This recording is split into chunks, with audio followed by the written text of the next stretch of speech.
एक बार एक शिकारी जंगल में शिकार करने गया। बहुत प्रयास करने के बाद उसने जंगल में एक बाज को पकड़ लिया। शिकारी जब बाज को अपने साथ लेकर जाने लगा तब रास्ते में बाज ने शिकारी से कहा, तुम मुझे लेकर क्यों जा रहे हो? शिकारी बोला, मैं तुम्हें मारकर खाने के लिए ले जा रहा हूँ। बाज ने सोचा कि अब तो मेरी मृत्यु निश्चित है।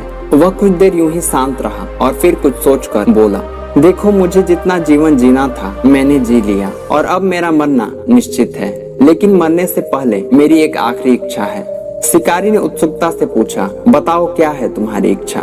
बाज ने बताना शुरू किया, मरने से पहले मैं तुम्हें 2 सीख देना चाहता हूँ। इसे तुम ध्यान से सुनना और सदा याद रखना। पहली सीख तो यह कि किसी की बातों का बिना प्रमाण बिना सोचे समझे विश्वास मत करना, और दूसरी ये कि यदि तुम्हारे साथ कुछ भी बुरा हो जाए या तुम्हारे हाथ से कुछ छूट जाए तो उसके लिए कभी भी दुखी मत होना। शिकारी ने बाज की बातें सुनी और अपने रास्ते पर आगे बढ़ने लगा। कुछ समय बाद बाज ने शिकारी से कहा, शिकारी एक बात बताओ, अगर मैं तुम्हें कुछ ऐसा दे दूं जिससे तुम रातों रात अमीर बन जाओ तो क्या तुम मुझे आजाद कर दोगे? शिकारी फौरन रुका और बोला, क्या है वो चीज, जल्दी बताओ। बाज बोला, दरअसल बहुत समय पहले मुझे राजमहल के करीब एक हीरा मिला था जिसे उठाकर मैंने एक गुप्त स्थान पर रख दिया था।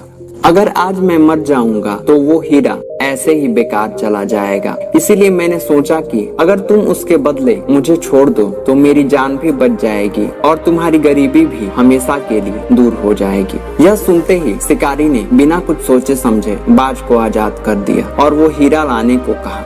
बाज तुरंत उड़कर पेड़ की एक ऊंची डाली पर जा बैठा और बोला, कुछ देर पहले ही मैंने तुम्हें एक सीख दी थी कि किसी की बातों पर तुरंत विश्वास मत करना, लेकिन तुमने उस सीख का पालन नहीं किया। दरअसल मेरे पास कोई भी हीरा नहीं है और अब मैं आजाद हूँ।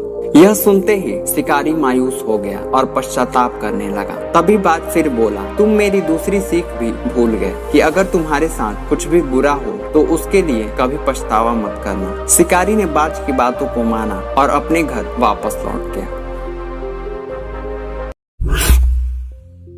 दोस्तों, हमें कभी भी बिना किसी प्रमाण के किसी पर भी विश्वास नहीं करना चाहिए, क्योंकि आप कभी भी किसी के धोखे में पड़ सकते हैं। और यदि कभी कोई चीज आपके हाथ से छूट जाए या कुछ बुरा हो जाए तो उसका पश्चाताप भी नहीं करना चाहिए, क्योंकि उसका पछतावा करना आपके विकास के रास्ते को बाधित कर सकता है। अतः बिना किसी पश्चाताप के अपने कार्यों में कार्यरत रहें और एक बेहतर कामयाबी को हासिल करें। धन्यवाद।